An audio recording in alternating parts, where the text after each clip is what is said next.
Get Peter. Thanks, Corinne. Why is the president saying that Why is the president saying that inflation is worse everywhere but here? Because what we have seen across the globe, first of all, inflation is a global challenge, as we have said.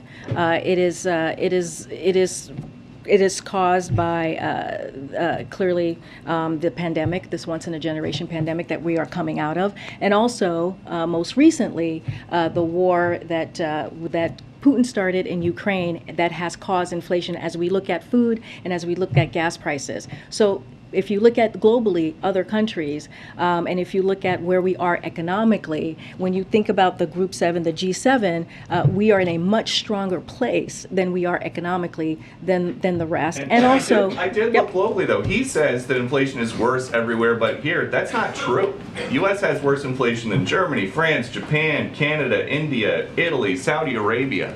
Well, so why is he saying that? I think what we are saying is that when you talk about inflation, it is a global thing. And it is not just about the United States. This is something that everyone is feeling because of coming out of a once-in-a-lifetime pandemic, because of the war that Russia has started in Ukraine.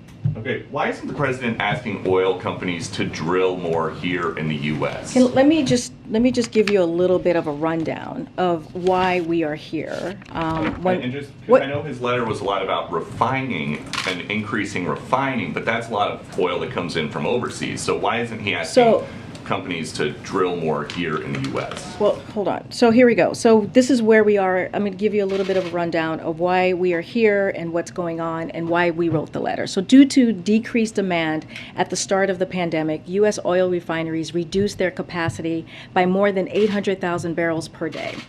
Now that consumers' demand has returned thanks to the president's recovery plan, oil refineries have still not brought refinery capacity back to the pre-pandemic level. So that is the problem, and that is what we're trying to address.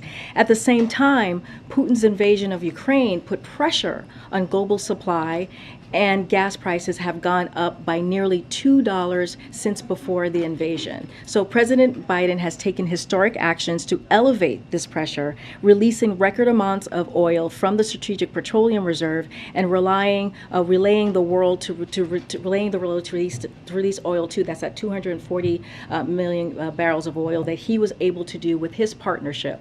And so we are now at the highest levels of domestic production. So we actually have of crude oil since April of 2020 with an additional 9,000 approved drilling permits that remain unused, but refinery capacity needs to come back too. So that is what the problem is. We need them to actually refine the crude oil, which is not happening, and that's what we're calling on oil companies to do. Why not just drill more here in the U.S. though? Because we don't need to do that. What we need them to do is, with the oil that's out there, we need them to refine that oil so that the capacity could go up and then prices would go down, inherently go down. And so I know the president once said that he was going to end fossil fuel. Is that now off the table? No, we are going to continue to move forward with our clean energy proposal, our climate change proposal. Is that the priority? Climate change over gas prices? No, that's not what we're saying. I'm answering the question. Is his priority lowering gas prices, or is it addressing climate change? First of all, you can do both at the same time. What we're trying to deal with right now is how do we lower cost for American families. And one of the things that we are seeing currently right now with oil refineries is they are using this moment that there is a war in Ukraine to actually make a profit. When there are steps that they can take so that we can actually lower gas prices for families. And so the president has taken action, right? We talked about the strategic petroleum that he's done, tapping into barrels. How much has that lowered prices? Here's the thing, Peter. If the president had not taken the actions that he's taken in the past several months, the prices that we see now would be a lot worse. It's actually blunted some of the increase that could have been. And so the president has taken action. He has been a leader. Now he's asking Congress clearly to act in certain ways, and also asking for the oil refineries to do their part and not make money off of a time of war. That's what we're talking about here.